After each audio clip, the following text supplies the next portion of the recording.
Assalamu alaikum. How are you? I hope you are doing well.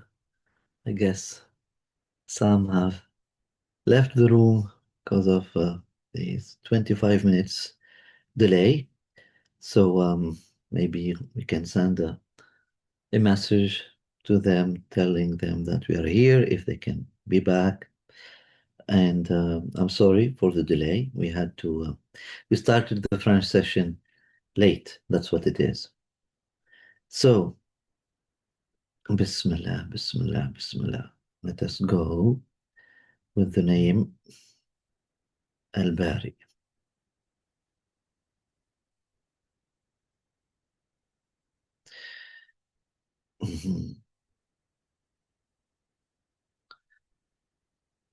Before continuing with the name Al-Bari, I wanted to make this transition with the name Al-Khaliq. The name Al-Khaliq is very central, is very central in all the belief systems, if you want. You find all the indigenous people, they refer to the Rabb, to the one who is growing us, as the one who has manifested us. Al-Khalq is the first function, is the first action of Ar-Rububiyyah. How could you increase something and keep growing something and taking care of something if you haven't actually created it? So taking care, creating is the first step of in taking care of something. Okay, Al-Khalq هو أول عمل الربوبية. Creating is the first action of Ar-Rabb. And that's how people, when they want to refer to this, to the divine, like naturally, you will find it in all the indigenous people. They will call him, or they will call it the creator, Al-Khalaq, the creator. And the first surah that emerged, it started with that as well. اقرأ باسم ربك الذي خلق خلق الإنسان من علق. Host this spirit, host this knowledge, host me, become a host in the name of your full potential, in the name of your grower, the one who actually has created. الذي خلق كل شيء, the one who has created everything, the one who has manifested everything, the one who has configured. We said al-khalq is the configuration, the one who has configured everything, and the one who has configured the human being from what? From connections, connectivity, relations, rationality. Yeah. Al-Bari' now.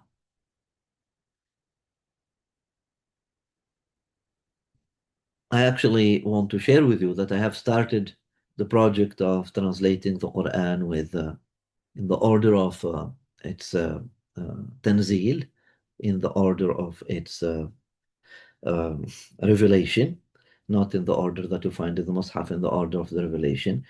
And yeah, we started with the first surah, which is not the full surah that you see in the Quran called Al-Alaq, but it's just part of it. You remember we spoke about that in Ramadan, that the surah is not exactly what is called surah in the Quran, that some surahs are much shorter than that. And inshallah, I ask for your prayers, and inshallah, we get tawfiq. Yeah. And another reminder to my friends who just joined, Amina, and yeah, if you can open the cameras, so that will give us lots of joy to see your faces and see your smiles. That's always beautiful. Ayman and Amina. Beautiful. MashaAllah. You see that beautiful smile. MashaAllah. Thank you. So, with the name Al Bari today, So the one who brings forth by liberating, emergence purified of distortion, the coming into existence in its rightness. Let us dive into it. First of all, the place of the name will give us at least 50% of the meaning of the name. The place of the name comes immediately after the name Al-Khaliq. We are still in the same verse of Surah Al-Hashr, and it comes immediately after Al-Khaliq. And we said that Al-Khaliq gives measure. Al-Khaliq gives measure to things. We said Al-Mutakabbir is the expansion. Al-Khaliq brings the incarnation and brings measure to things, to make things tangible, to give form to things. Okay. Now, Al-Bari comes as a result. After that, ontologically speaking, there is a call for Al-Bari. Well, we don't want to just any measure. We don't want to just any formation. We do not want to just any incarnation. We want something that is actually pure and healthy. That's where Al-Bari comes. So Al-Bari is the passage from measure into actual existence, but not in any arbitrary way. Al-Bari does not simply make something exist. The Al-Bari, the dynamic of Al-Bari, the function of Al-Bari, the cosmic energy of Al-Bari. Again, when we talk about divine names, we're not talking about God somewhere having all these names. We are talking about functions, we are talking about energies, we are talking about realities that are circling, that are there, that we are talking about spirits, if you want. We are talking about spirits.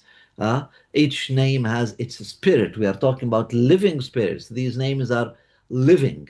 They are not other than the divine, because nothing is actually other than the divine, if you if you think about it. But these are specific functions of the divine, and that are there, and they are specific realities within us that we need to activate within us, as we said many times before.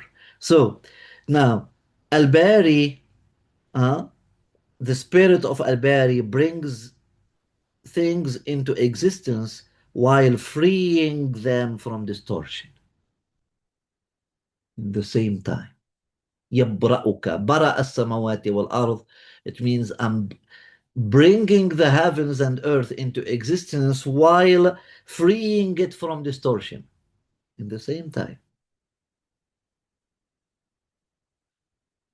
It's emerging through liberation, emerging through purification. Without Al-Bari, the form remains conceptual. Yeah? I may أخلق, come down with a tangible project.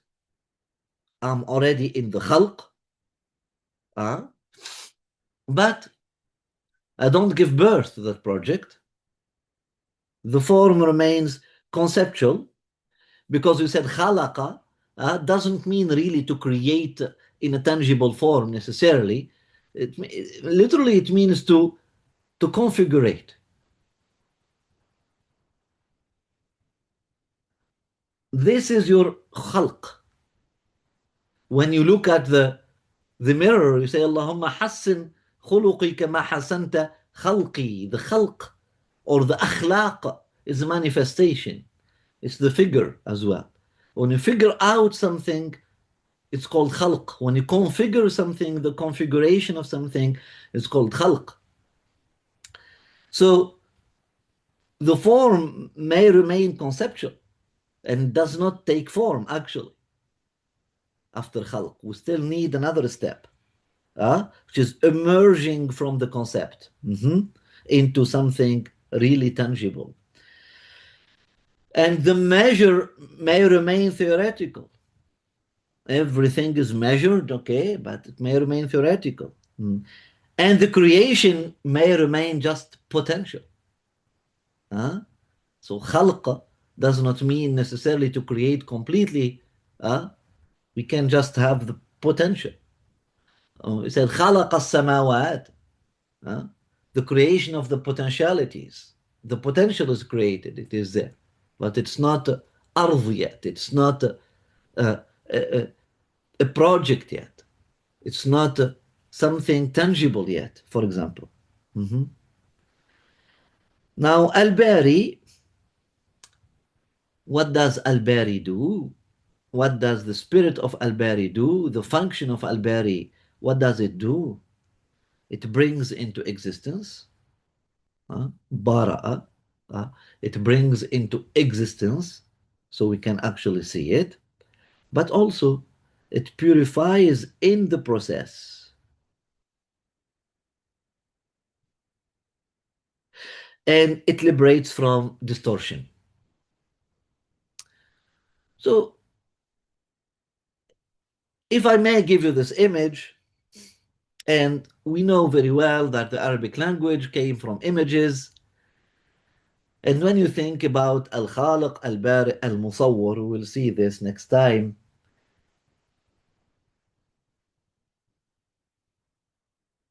You can imagine Al-Khalq is to bring the clay. The one who makes pottery is called what? Not Harry Potter. What's his name? The one who makes pottery. His name is uh, Le Potier. What is Le Potier in English? The one who makes things with clay in English. The Potter. Oh, Harry Potter. So it's him. So here you are. So the potter, who makes pots, who makes pots. Now, first of all, in the beginning, he had the potential. He had the potential. He had the potential. As the, he created the pot in his mind. So that's khalq already. He created the pot he saw the clay. He saw the clay, and he saw in that clay the potential. He saw in that clay a pot in becoming, a pot in not even in becoming, in possibility. He saw that possibility. Now he brought that clay together. Here, the clay is here. He has a clay. That's khalaqa. That's khalaqa. The khalq is that. We said before the khalq is al-mutakabbir, is the expansion of the intelligence. Now the intelligence is expanded. This person who is creative with expanded intelligence gazes at a piece of clay, and immediately he sees in it the pot in possibility, the potential. Now he seizes that opportunity and takes that piece of clay. That's khalq. No form yet, just that khalq. Now he may stop there, he may continue. Now he takes that clay, he sees that there are some stones in that clay.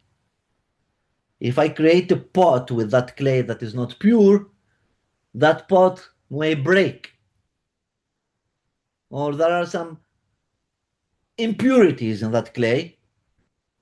So he starts taking off these impurities and working that clay again and again, again and again. And the more he works that clay, the more impurities come out, and then he detaches them, and then the clay becomes more soft, and the clay becomes more resilient, and the clay becomes more offering itself to the process, more free, more liberated.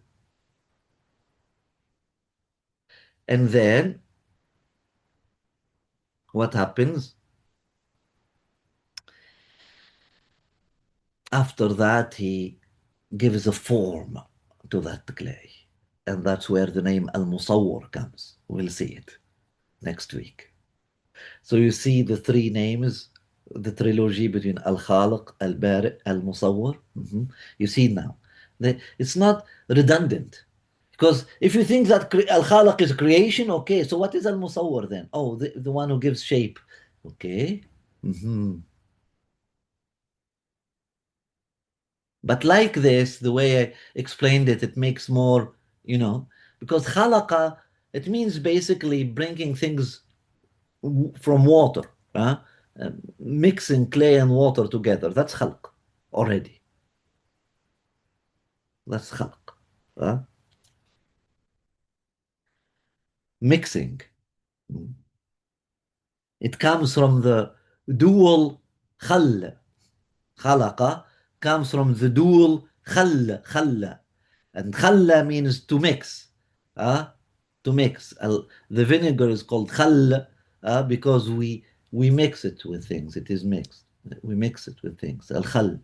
Al takhlil also. Al khalil is the friend, the intimate friend. You mix with all the time. You mingle with all the time. Okay.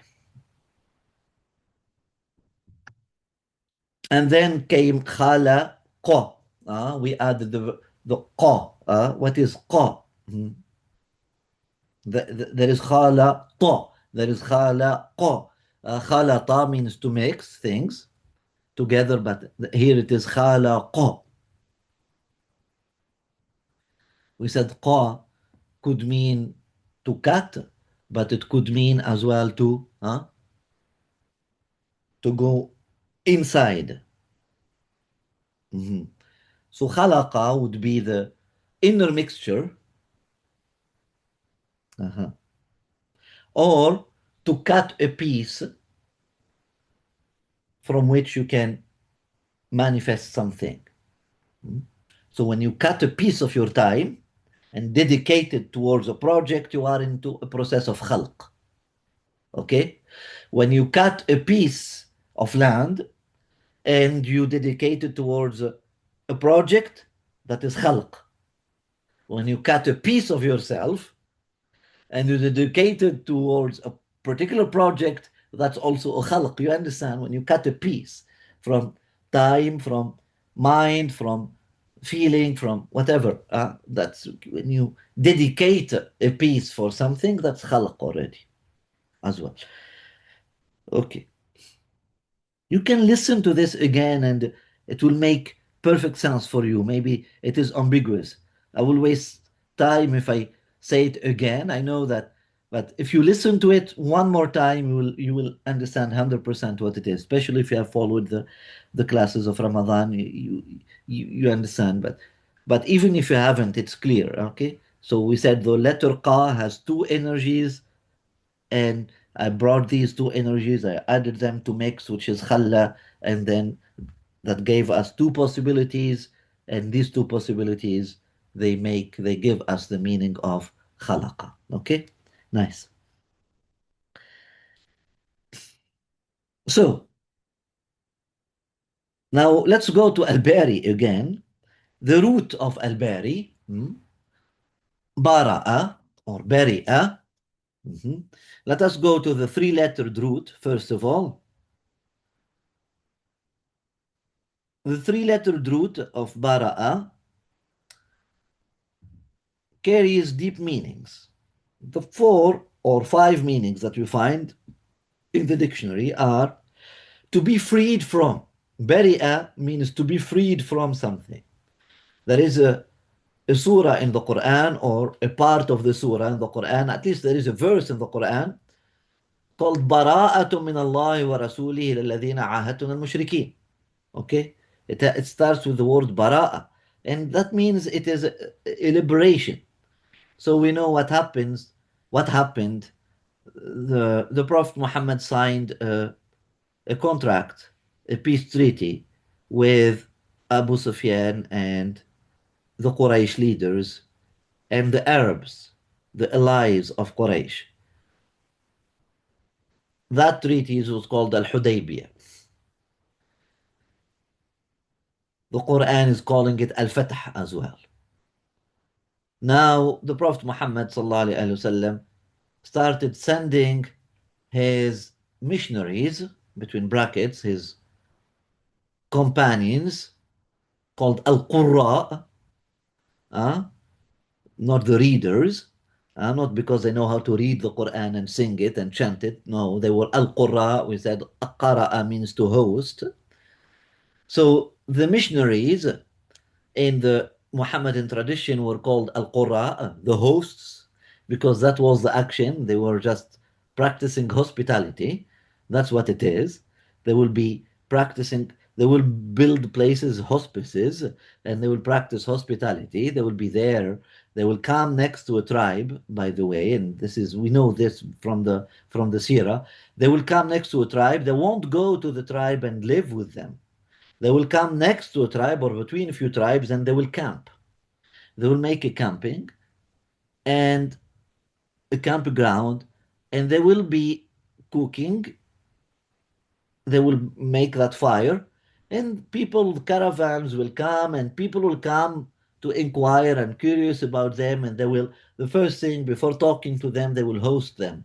Sit and let us break some bread, drink some tea or or milk but also they will send if there is anyone who is sick in that tribe.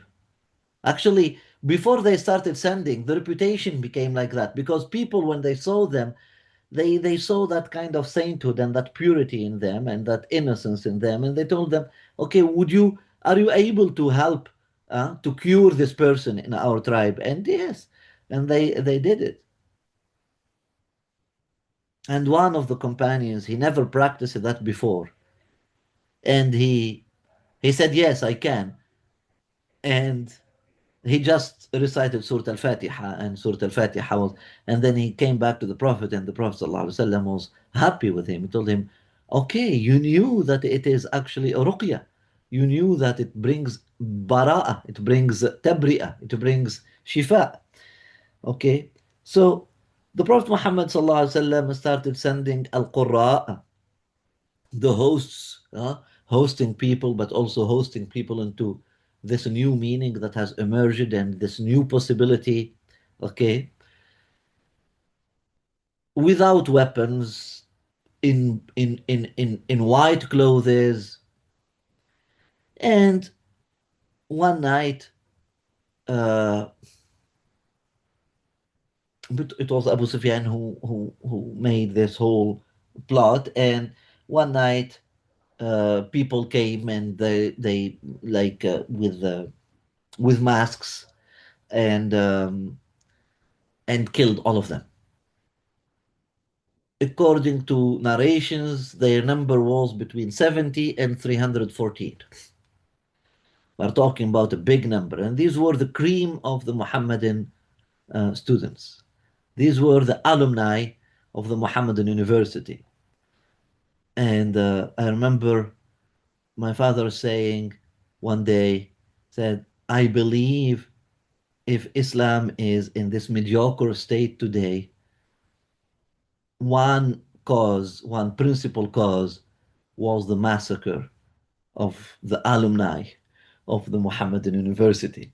Because, like, imagine the best students that Muhammad invested, some of them 20 years, because they were with him since day one in Mecca, some of them 10 years, they were with him since day one in Medina, the best of the best, the cream of the cream, those who he trusted them and he entrusted them with just conveying the message on his behalf, all of them killed. Minimum 70, between 70 and 314. They were just killed, assassinated overnight. And of course, Abu Sufyan they just tried to play the game that, oh, it was thieves who killed them. But they left a trace behind them, and it was known that it was Abu Sufyan and his friends. And then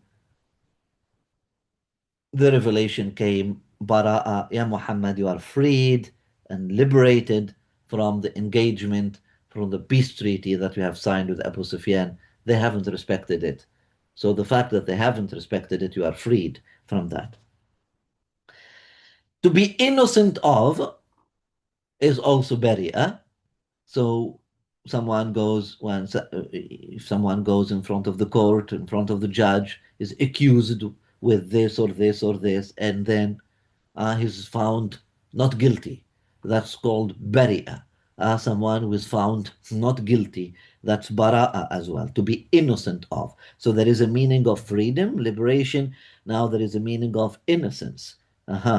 We say the children, the child, we call الطفل بريء. He's innocent. There is also the meaning to be cleared of fault or defect.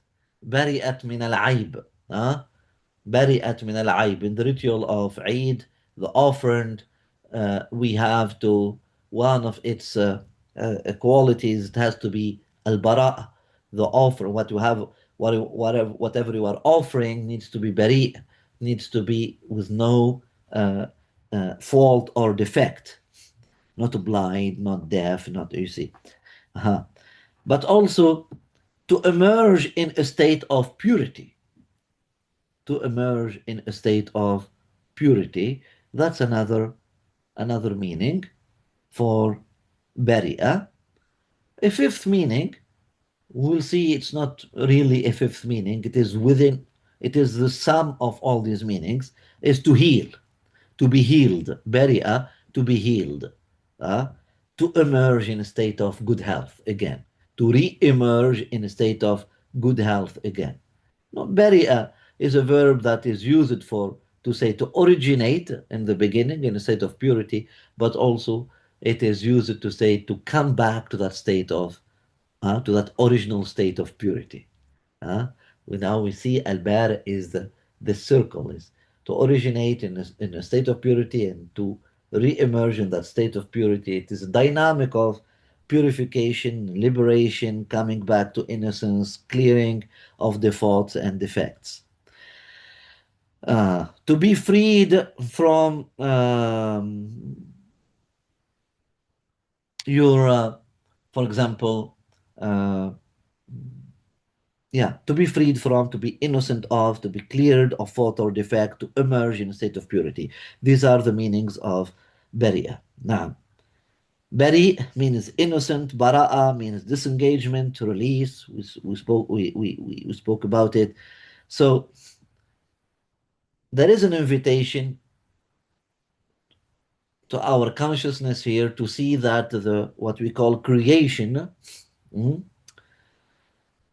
is not a mere production. It is emergence through liberation from imperfection. So when we say bari'a versus just simply khalaqa, no, khalaqa is to manifest. Huh? See? But bari'a is to emerge through liberation from imperfection. To emerge through liberation from imperfection. So there is this meaning here.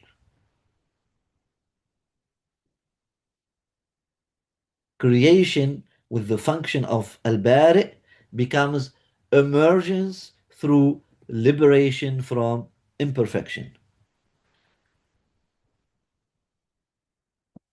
Now, al-bari as correction of the shadow of al-khaliq.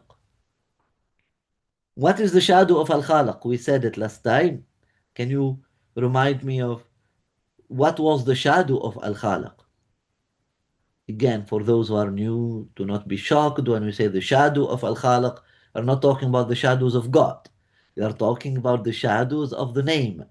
And yes, these are the names of God, but we said these are these names of God, or these potentials.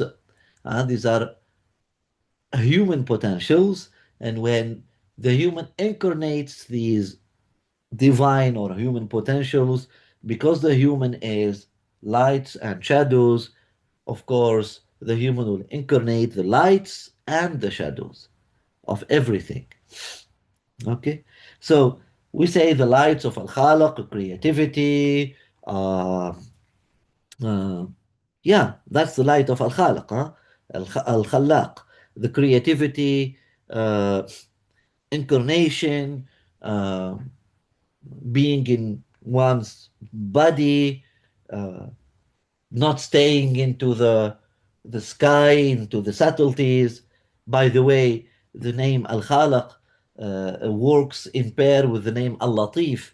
For example, if people who have schizophrenia, people who have or people who are into a manic state, for example, spiritually speaking, and they are very very into subtle thoughts, and they all the time they're in dreams and subtle thoughts, or people who are too inspired to be able to actually uh, descend on earth and make a project and manifest a project. So they are into the name Al-Latif, into the reality of the name Al-Latif. We'll see it maybe in few sessions. uh, they need the name Al-Khalaq to descend. The name Al-Khalaq and the name Al-Rashid will help them to descend uh, on earth, to put their feet on earth. So a person who has his feet on earth, a person who is a creative, a person who is like that, what is the shadow? A person who has a structure in his life, whose life is organized, who figured out his life, who has a configuration for his life. We said all of these are al-khalaq. So a person like that, what is the shadow? What is his shadow? You said rigidity. Thank you. Rigidity, well, with rigidity comes what? I figured it out. Someone who figured his life out. He figured it out. I'm going to this control. Thank you. Excessive control, rigidity, excessive control, but also someone who configured something. He configured his own style, he configured his own way of living. That gives no. The shadow is not the opposite. I mean, the shadow of something is not the opposite of something. The shadow of something is when you go too much into that thing. That's what the shadow is. So, because confusion and disorganization is the opposite of al-khalaq. Here we're talking, thank you. Trap it in an image, trap it in a box. Exactly. Thank you very much. So that's what it is. So the shadow of al-khalaq is rigidity, excessive control, confinement within fixed forms. So when structure becomes too dominant, life freezes, form becomes prison, measure becomes constraint. Now, that's where Al-Bari comes. It comes when structure becomes too dominant. We said life freezes, form becomes prison, measure becomes constraint. Al-Bari comes to liberate this. It introduces fluidity, purification, living adjustment. It says, the spirit of Al-Bari is chanting in the cosmos everywhere, is telling you, is telling me, what exists must be freed from its distortions. What exists must be freed from its distortions. Imagine the name Al-Bari now in the spirit of an angel, if you want, white angel or berry, no color angel, very innocent, no colors at all, and or all the colors together. And this imagine a berry in that kind of flag and going on top of the churches, on top of the mosques, on top of the, and telling them what exists must be freed from its distortions. Islam, Christianity, all religions, what exists must be freed from its distortions.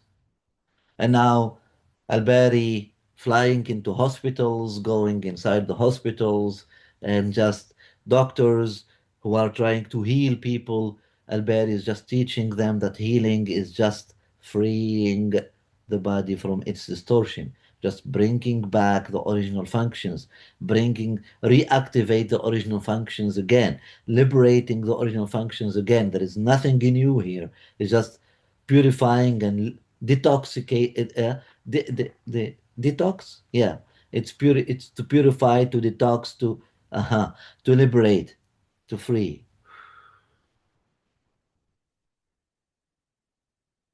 purify the body, physical healing, liberate emotions, huh?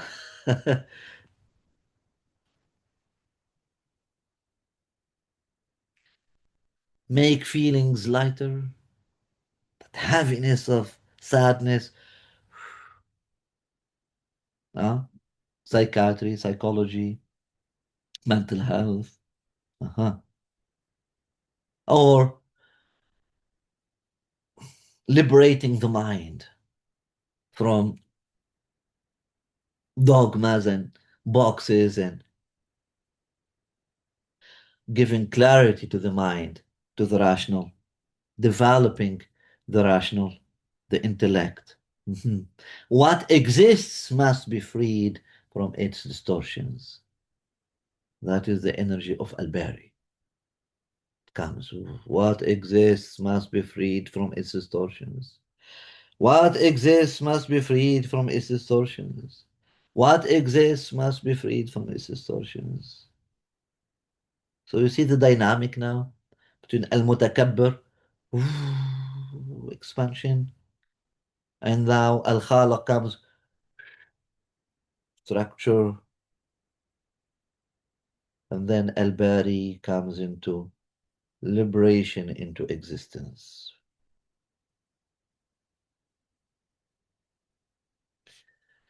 The three movements of Tai Chi. But yeah, al-mutakabbir is the expansion, al-khalaq is structuring, mm,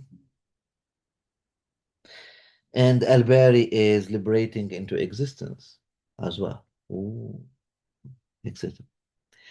So expansion, from expansion, it takes form, the idea, the create, the inspiration expanded, and then it takes form into a project, and then that form is purified, and then that purification makes existence alive. The mystical reading of Alberi, especially now when we are talking about the divine or the divine function, Alberi is not a one-time event.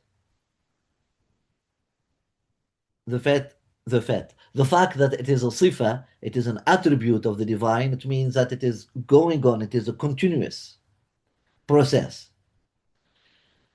It is the purification of existence. It is the divine function of the purification of existence, or better than that, it is the divine function of purifying, ing, it is purifying the existence.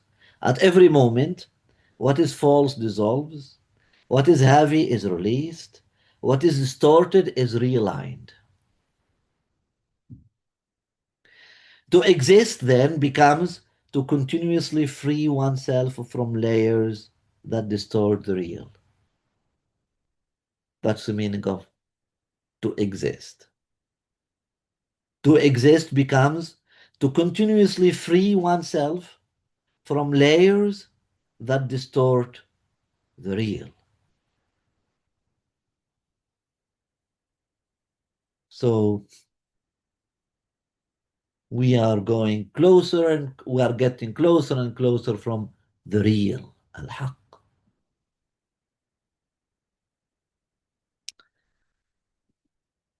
When the human reflects al-bari, they do not impose, they cleanse, they liberate, they lighten, they clarify.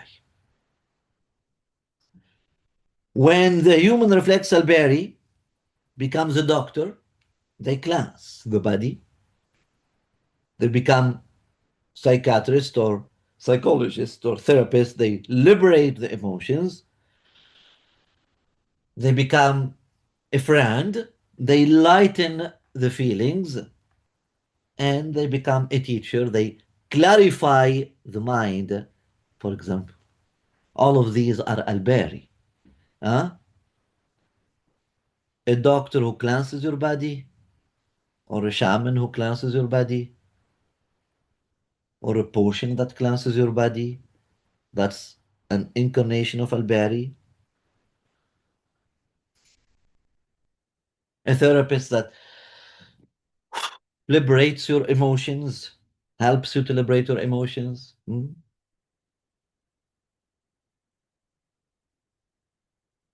A friend that helps you to lighten your sadness. A teacher that helps you to clarify your ideas, or a coach. So a human reflects Al-Bari. They do not impose, they cleanse, they liberate, they lighten, they clarify, and they help forms become alive again. Now, I'll sing again the mantra of Al-Bari. We said that the mantra of Al-Bari is, what exists must be freed from its distortions. What exists must be freed from its distortions. Now it is spiritual mantra, which is beautiful. Now imagine this mantra becomes becoming a religious mantra, and tell me the shadow that this mantra can bring on the world. What exists must be freed from its distortions. What exists must be freed from its distortions. And we'll make it easier. What exists must be freed from its distortions. Now you got it. Aha, what is that? The shadow of Alberi. Okay, don't create anything. Okay, don't innovate anything. Aha, fundamentalism, or we call, what is the other name of fundamentalism? Puritanism. Puritanism. By the way, the word pure comes from the word al-bari in Arabic. Okay, Baria, pure, they have the same origin. So yes, so that's why Al-Bari means the purifier, the pure, or the purifier. Okay, so Puritanism, fundamentalism, don't create anything. Uh-huh. So imagine the Puritanistic people in the beginning, when they came, evangelists, Protestants, when they came in the beginning, Lutheran, Calvin, what were they saying? Their mantra was this: what exists must be purified from all distortions. Let us purify the church from the images, from this, from that, from that. They were trying to make things actually. They were actually cleansing, liberating, lightening, clarifying. You will find these four verbs in the writings of Luther. These four verbs. We are cleansing, we are liberating, we are lightening and bringing and enlightening, and we are clarifying. We are lightening and enlightening. Find actually evangelist churches, they still have these names. They still celebrate these names. The light of that, it was because they were trying to help forms become alive again. And there was truth to that claim. There was truth to that claim.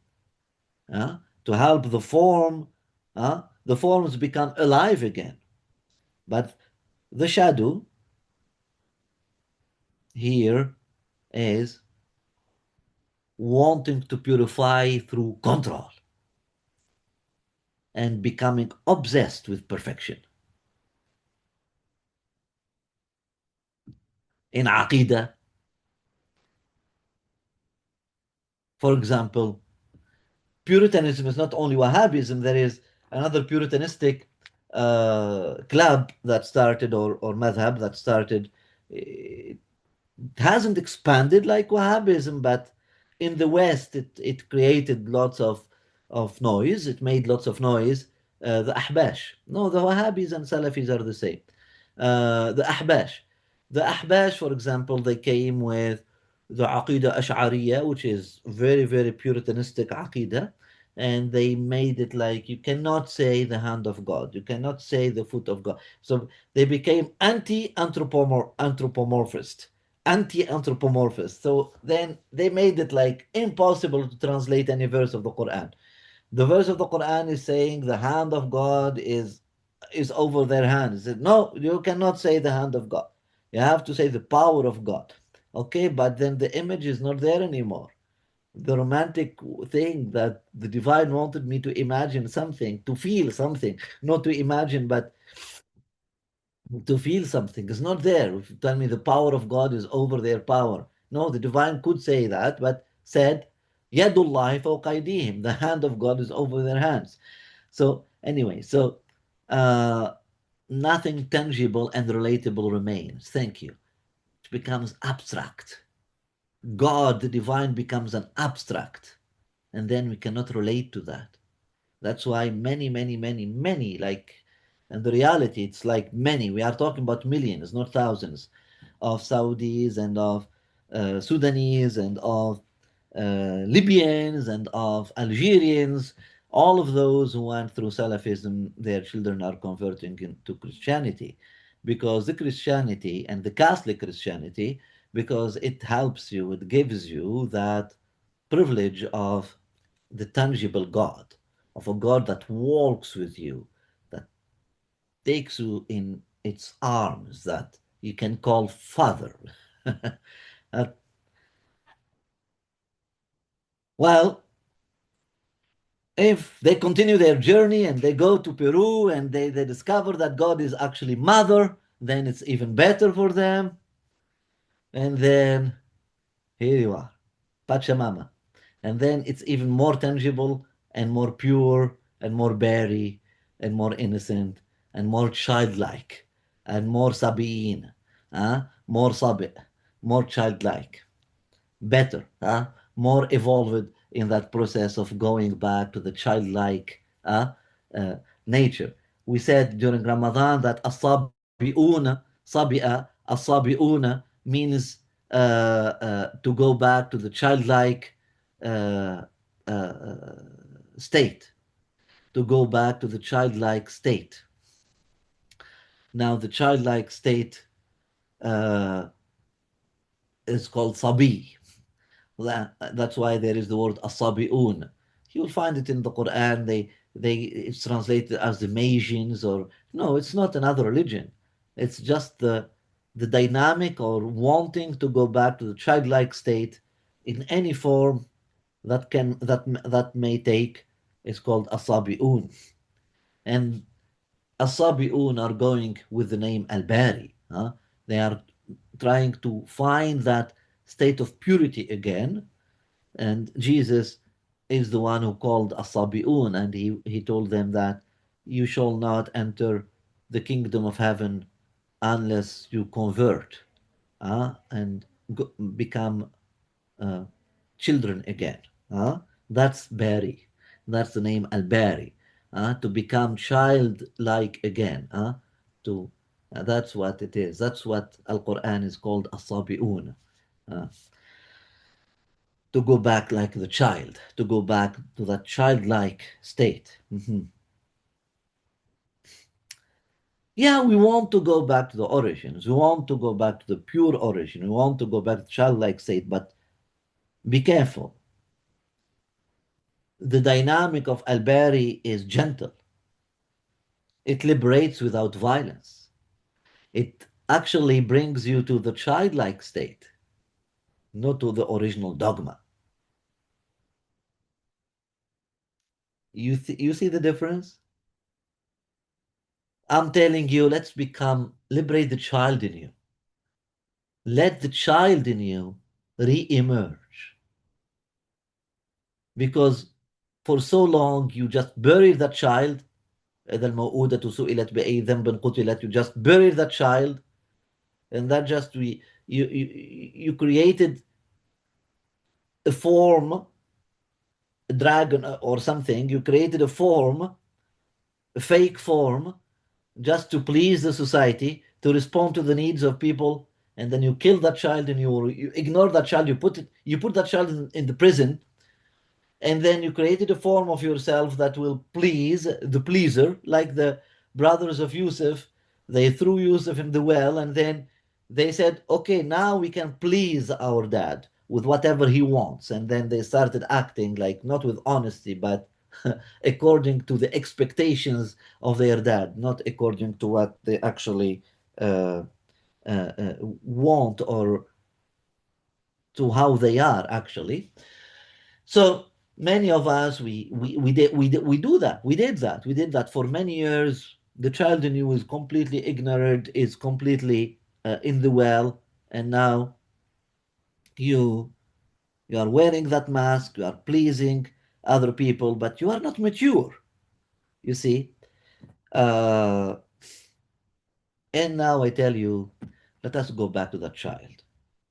Let us go back to that child, that happy child, but also that wounded child. Let us go back to that child. Let us free that joy. Let us bring that original joy back.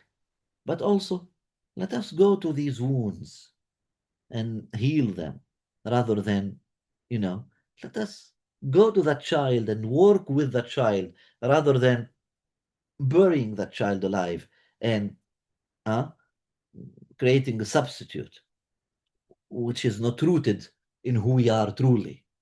Okay? But so this is Barry as well. This is the dynamic of Al-Bari. This is the pure, beautiful dynamic of Al-Bari. But also the other dynamic of Al-Bari is let us go back to the original teachings of Muhammad before any innovation came. It has some beauty, of course. That's what I'm trying to do with you, in a way, right? Going back to what was the meaning of these words in Arabic before they became codes, before the meaning got distorted, etc. I'm trying to do that, but in which energy, in which spirit? You see, you understand?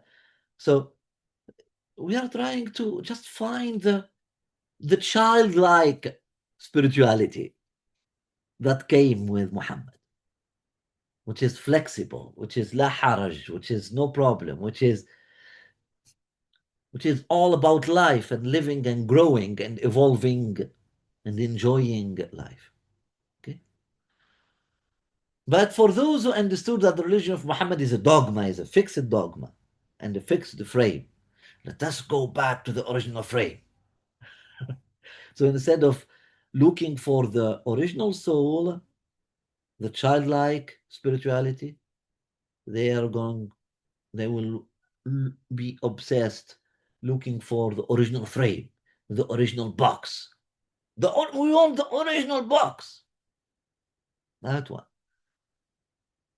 So then the original dogma, the original frame, and that's where we find the Puritanistic movements. Wahhabis, Salafis are a manifestation of that, but historically speaking, the first Puritanistic movement that appeared were al Khawarij, the Kharijites, at the time of Ali.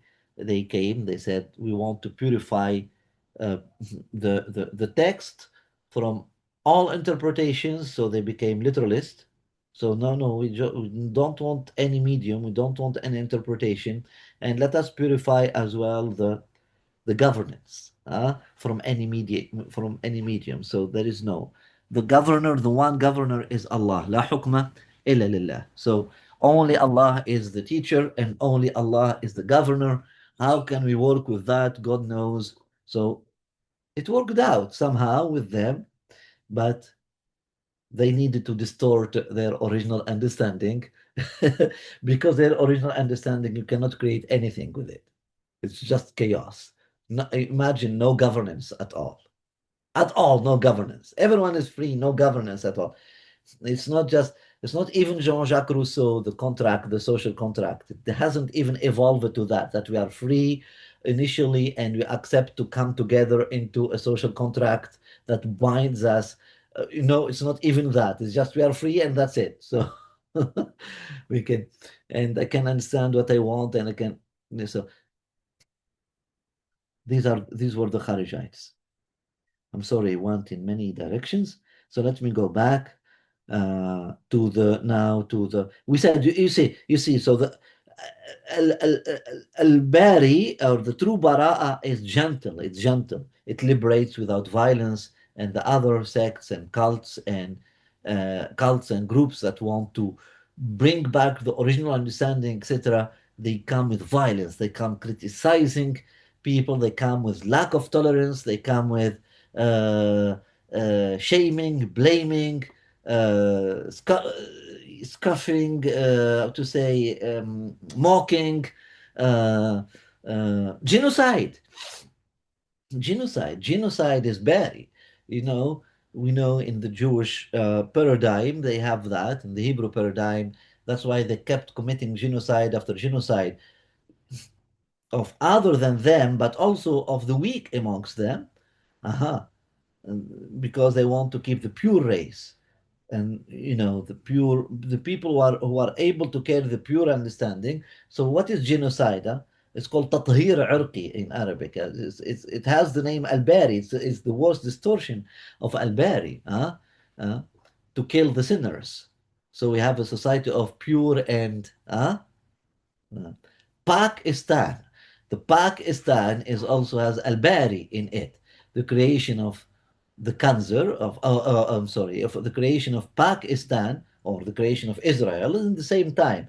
The two states were created with the name, if you want, with this distortion of the name Al-Bari. So we are creating the land of the pure, pure, the pure religion, the pure race, the pure. You understand that claim of purity? That's the shadow of Al-Bari. Now, let us go to the light again. The cosmic dimension of the name Al-Bari. So, in the cosmos, nothing is perfect all at once. Everything is adjustment, correction, refinement. Stars are born, burn, and transform. Forms evolve. Systems rebalance. Existence or existing is a continuous process of purification. That's how we need to see Al-Bari. It's not a one-time thing. When you look at it as one-time thing, let me go and ubarri here. Let me go and purify this place. And you think it is a one-time thing, then you create Wahhabism. You understand? But if you go, let me start a dynamic of purification, purificating, healing, clarifying. Aha. You see, if I want to clarify, I think I have the original understanding of Islam and I want to clarify your minds with it at once. I will indoctrinate you. Here, this is doctrine. Swallow it. No. But if I, otherwise, the healthy way to be, I'll lead you and myself through a process of evolution and through free thinking and all of that. So it is an emergence through liberation from imperfections. So it is existence uh, as a continuous process of purification, spiritual subtlety for us now, the inner dimension of the name. What does Al-Bari teach us? With this understanding of Al-Bari, what does the spirit of Al-Bari teach you? What can you learn from the spirit of Al-Bari after these definitions? Please, it's yours. What can we learn from Al-Bari?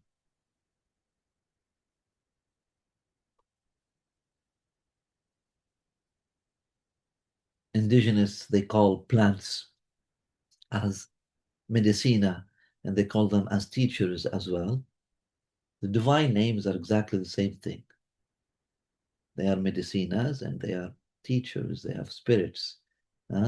So the spirit teaches you presence, not focusing on arrival. Mhm. Be more malleable to where your life is taking you. Mhm. What else?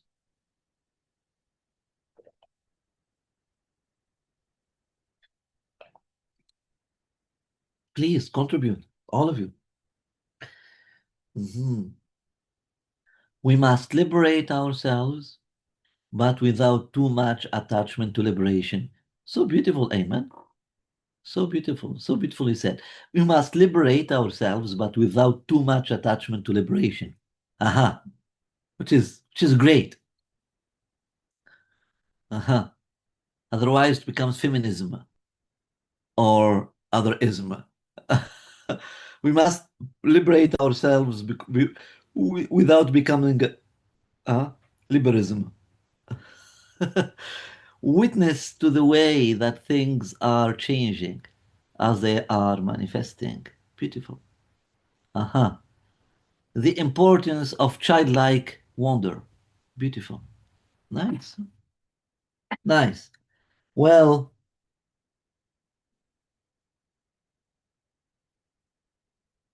it teaches me to be true is not to be perfect. To be true is not to be perfect.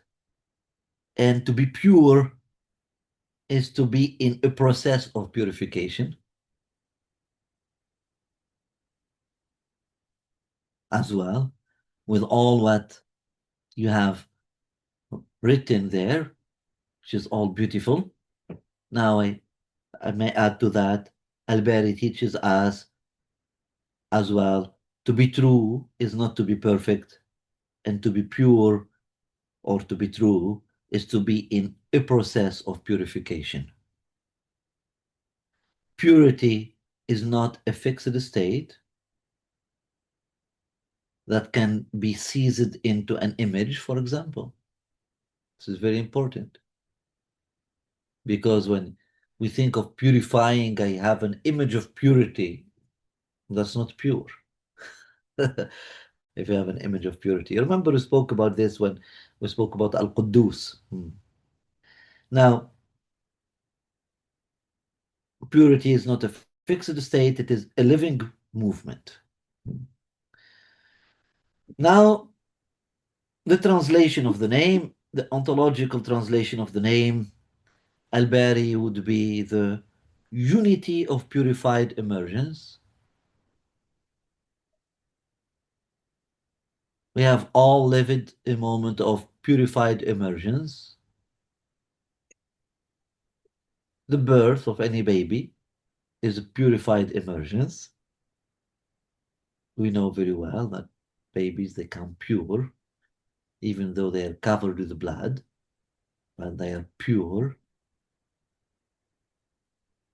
So that's why there is this unity between mothers, whether they're mother humans or mother cats uh, or mother cows or mother dogs or motherhood is unity. So there is unity of purified emergence, but also the spring of water emerging, pure water coming, gushing.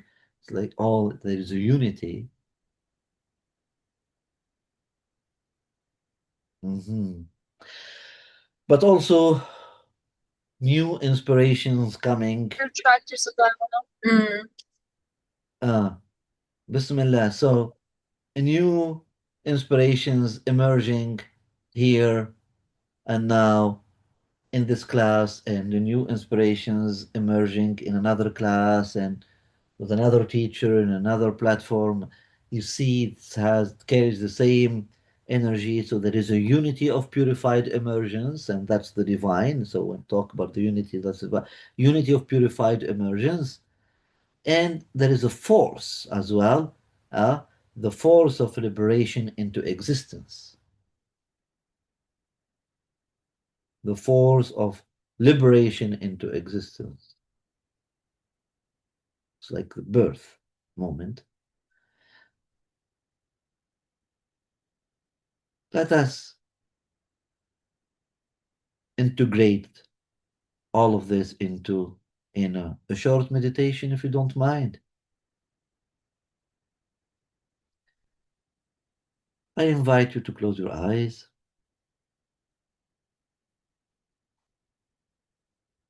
and feel your feet and your hands. I invite you to start touching your body. touch your fingers, really press, touch your muscles, touch your arms, your neck. You can massage yourself, but touch, touch yourself the way the baby touches you to know that you are there. And feel your khalq, feel the clay in you, feel the khalq, feel the body, feel the incarnated form within you. And now keep pressing until you find a place that is actually wounded or aching, and press that place. Ah, ah, mm-hmm. And that is something within you asking to be released. Now, without forcing, without judging, we're going to breathe into that pain. Inspiration with Alberi.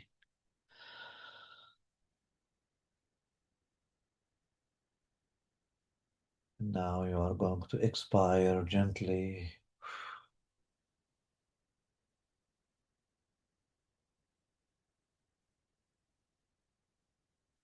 Again, another time.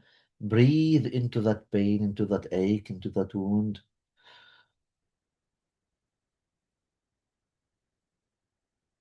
And release.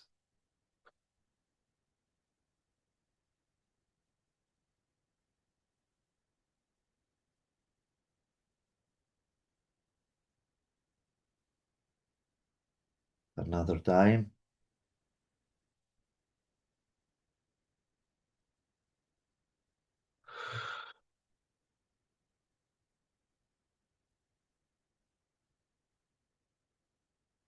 Old medicine, ancient medicine tells us that a malady, a sickness, is just an energy that is stuck in one place that needs to be released. It's a dead energy that needs to be freed, liberated, and released.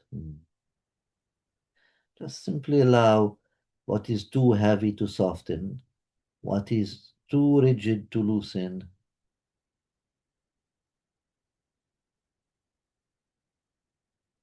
Now I invite you to keep your eyes closed and imagine yourself looking at yourself in the mirror or in the beautiful lake.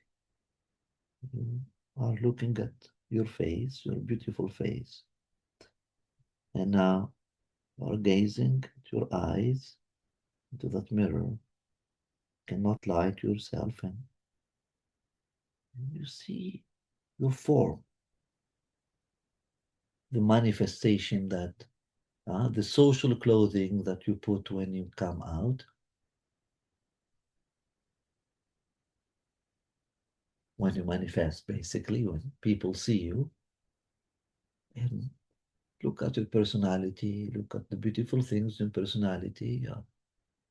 Maybe a person who has confidence, calm person, person's composure, funny person, person who can laugh easily. Mhm. So without judging, without hating yourself, and dare to spot a place that is fake, a mask, a cloth that is there that is uncalled for,